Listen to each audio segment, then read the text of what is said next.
읽겠습니다. 하나님 말씀은 전도서 9장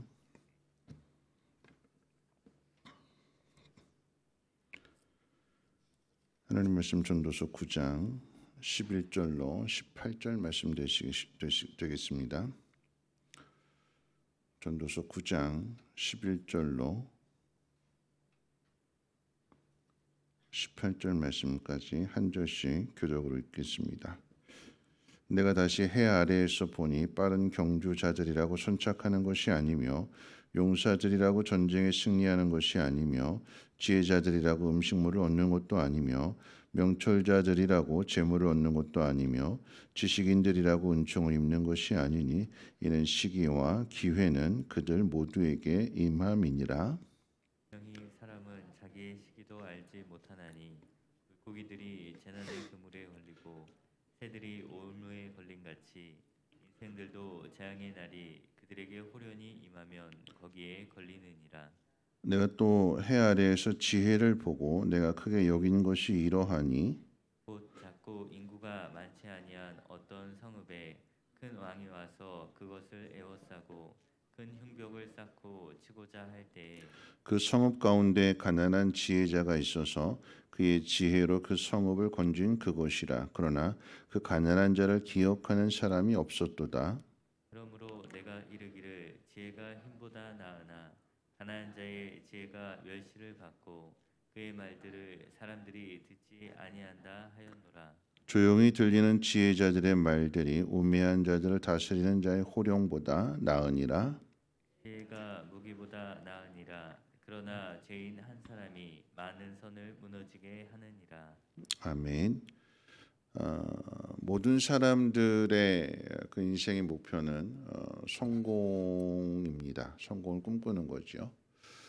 그런데 성공을 목표로 하지만 그리고 그 성공을 목표로 하는 사람들에게 여러 번 시기와 또 기회가 주어지게 되지만 인생이 마음대로 뜻대로 되지 않는 것을 알게 됩니다. 오늘 말씀 가운데도 빠른 경주자라고 해서 선착하는 것이 아니고 용사라고 해서 전쟁에서 다 승리하는 것이 아닙니다. 지혜를 가졌다고 해서 음식을 다 얻는 것도 아니고 또 명철하다고 해서 재물을 얻는 것도 아니며 지식이 있다고 해서 은총을 입는 것도 아님을 가르쳐 주고 있습니다. 그러니까 인생에는 한계가 있다라고 하는 거죠. 어떤 한계냐?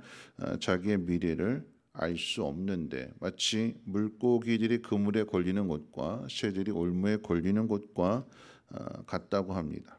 재앙의 날이 호련히 오게 되면 인간도 그 재앙의 날에 거기에 걸리게 되는 것이고 무기력하게 그 재앙을 당할 수밖에 없습니다. 어느 날 갑자기 찾아온 죽음이 인간의 모든 꿈을 무력화시키게 되는 거죠. 1982년 11월 14일에 권투 경기가 하나 열렸는데 만신이 선수와 이제 김득구 선수의 권투 경기였습니다. 그런데 여기에는 이제 사연이 있게 되는데 먼저 이제 만신이 선수라고 하는 이 미국 선수는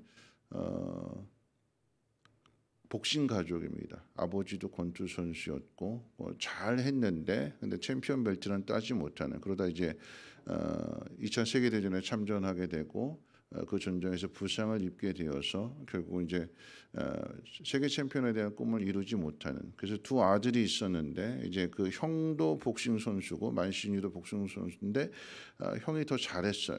그런데 한참 잘 나가다가 복싱 선수로 잘 나가다가 여인이 쏜 총에 의해서 죽게 됩니다.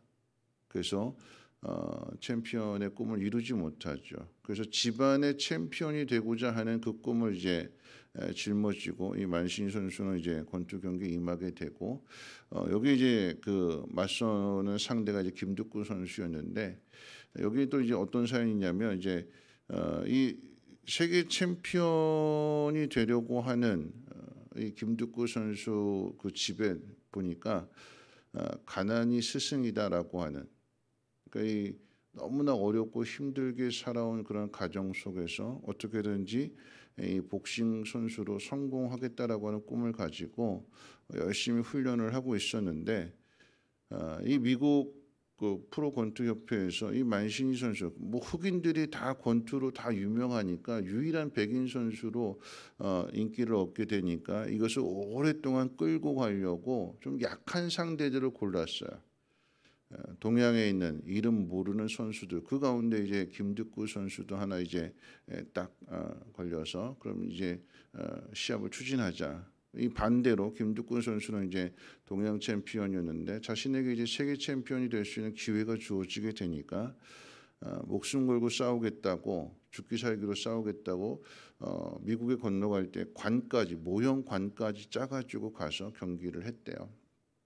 그 결과가 어떻게 됐을까요? 결국 그 경기로 인해서 김득구 선수가 경기 결과로 죽습니다.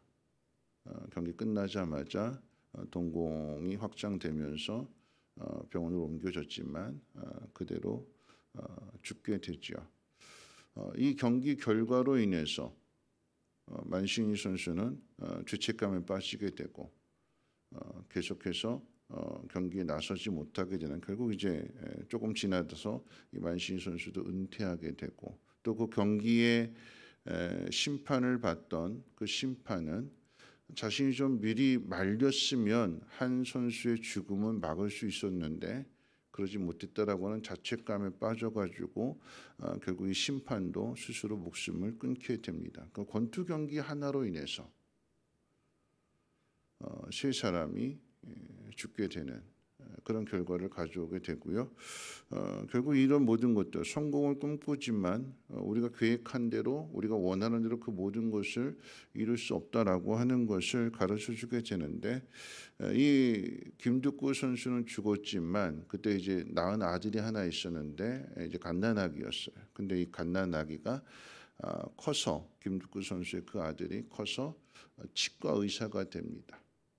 아버지 없이 홀로 남겨진 엄마 밑에서 힘들게 어렵게 잘 자라서 치과 의사가 된 이 모습을 보고 이 만신이 선수가 김득구 선수를 죽게 한 그 죄책감을 비로소 덜었다라고 하는 그런 인터뷰를 본 적이 있습니다. 인생이 우리의 마음대로 우리 뜻대로 되지 않는다라고 하는 것을 가르쳐 주는 것이고 인생의 꿈을 무력화시키는 것이 죽음이다라고 하는 것을 오늘 이 지혜자가 우리에게 가르쳐 주게 될 때에 그리고 나서 이제 이어지는 말씀 가운데 보면 이제 지혜의 한계, 앞서 이제 인생의 한계를 이야기했다면 오늘 이제 본문을 통해서 또 다시 한번 지혜의 한계를 이야기하는데 큰 힘을 가진 왕이 작고 인구가 많지 아니한 성읍을 에워싸고 그 성을 정복하려고 하지만 그 성에 있는 가난한 지혜자가 있어서 그 가난한 자의 그 지혜로 말미암아 그 성읍을 건져냅니다. 그런데 중요한 것은 그 성읍에 사는 사람들이 이 가난한 지혜자를 통해서 자신들이 구원을 받았음에도 불구하고 그 가난한 자의 지혜를 인정해 주지 않는다, 기억하지 못한다라고 가르쳐 줍니다. 지혜가 힘보다 더 낫지만 가난한 자의 지혜는 멸시를 받고 사람들이 그의 말을 듣지 않습니다. 지혜가 거절당했고 그 지혜가 잊혀졌습니다. 지혜롭지 않아서 거절당하는 것이 아니라 거절당해서 지혜롭지 않게 보이게 되는 거죠.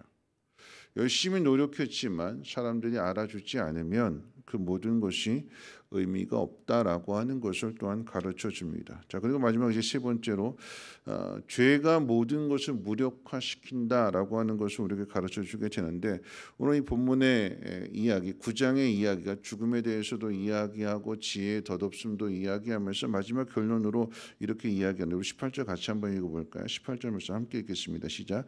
지혜가 무기보다 나으니라. 그러나 죄인 한 사람이 많은 선을 무너지게 하느니라.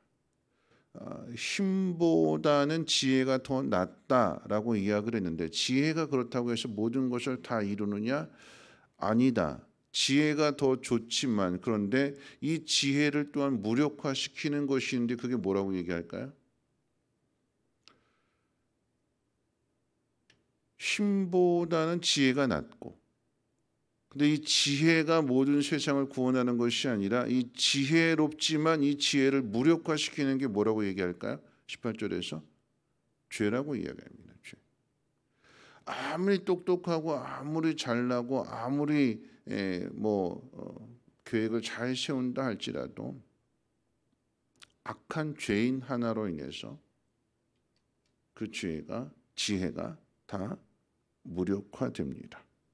세상을 발전시키려고 하는 인간의 수고와 그 노력을 무력화시키는 것이 바로 죄다라고 하는 거죠. 그런데 이 죄를 하는 것이 있는데 그것이 이제 은혜입니다. 은혜. 오늘 이제 생각해 보고자 하는 오늘 이 9장의 답은 은혜인데요. 죽음 앞에서 갖는 인간의 한계와 무능력은 지혜자를 좌절로 이끌기도 하지만 바울에게 있어서는 오히려 하나님의 은혜를 구하는 이유가 됩니다. 땅 위에 있는 모든 절망이 결국은 죄로 다 연결이 되는데 이 죄의 문제를 인간 스스로는 아무리 지혜로운 사람이라 할지라도 인간 스스로는 이 문제를 해결할 수 없기 때문에 하나님께서 예수님을 이 땅에 보내주셨습니다. 아담 한 사람의 죄로 인해서 많은 선을 무너지게 했지만 예수님 한 사람의 의로운 순종으로 인해서 하나님 우리에게 영원한 생명을 허락해 주셨습니다. 예수님만이 우리를 죽음에서 영생으로 끌어올리시며 생명의 근원이 되시고 또한 새로운 인생을 살게 하는 힘의 근원이 되신다라고 하는 것을 우리는 기억해야 될 것입니다. 이 일의 증인이 바로 바울인 거죠. 예수를 믿는 사람들을 죽이는 일에 앞장섰던 사울이 변하여 바울이 되는 그 은혜가 그리스도 안에 있습니다. 말씀을 정리하면서 오늘 우리는 모두가 다 꿈 가지고 있어요. 열심히 노력하면 되겠지. 그런데 우리에게 갑자기 찾아오는 그 재앙 앞에서 그 모든 꿈이 다 무너지게 됩니다. 힘보다 더 나은 것이 지혜라고 했는데 지혜로우면 모든 것이 다 될 줄 알지만 여러분 가난한 자의 지혜는 아무도 알아주지 않는다고 그랬어요. 무시하고 멸시하고 기억조차 하지 못하게 되는 지혜가 모든 것을 바꾼다고 열심히 공부하고 열심히 지식을 쌓지만 그런데 이 모든 지혜를 또한 무력화시키는 것이 죄라고 그랬습니다. 죄. 악인이 의인을 죽입니다. 가난을 극복하고자 그 모든 환경을 극복하고자 열심히 땀 흘리면서 수고하고 열심히 노력했는데 악인이 세상에 불만을 품은 악인이 묻지마 범죄 그냥 걸리기만 해봐라. 그래서 애꿎은 사람들을 죽게 만드는 사람의 노력으로는 세상을 구원할 수 없다라고 하는 것입니다. 그래서 하나님이 우리에게 은혜를 주시는 거예요. 은혜란 내가 할 수 없는 것을 위로부터 받게 되는 것이 은혜요 선물입니다. 오직 하나님만이 세상을 아름답게 그리고 우리의 인생을 복되게 바꿔주실 수 있습니다. 그 일을 하시겠다고 2000년 전에 예수님을 이 땅에 보내주셨고 약속하신 대로 하나님 그 약속을 지키셨습니다. 우리의 소망은 오직 하나님 그리고 예수님 밖에는 없습니다. 지혜를 구하는 것보다도 은혜를 구할 수 있는 오늘도 하나님의 은혜 가운데 하루를 살아가게 하시고 이 하나님의 하나님 되심을 세상 가운데 증거할 수 있는 우리의 믿음이 되게 해달라고 오늘 이 하루도 겸손히 하나님 앞에 무릎 꿇고 하나님의 은혜 가운데 승리하는 삶을 살아가시기를 주님의 이름으로 부탁을 드립니다. 찬송가 488장 함께 찬송하고 기도하겠습니다.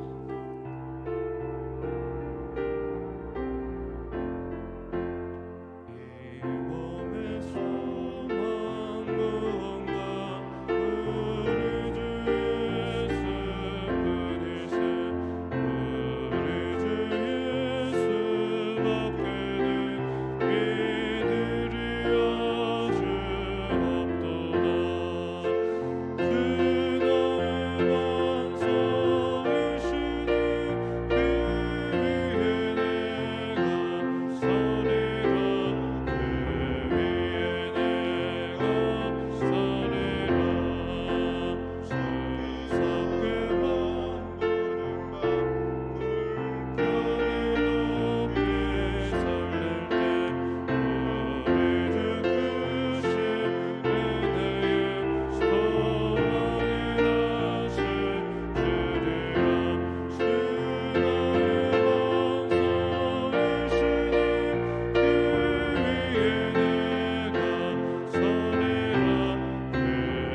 말씀 생각하면서 함께 기도하실 텐데요.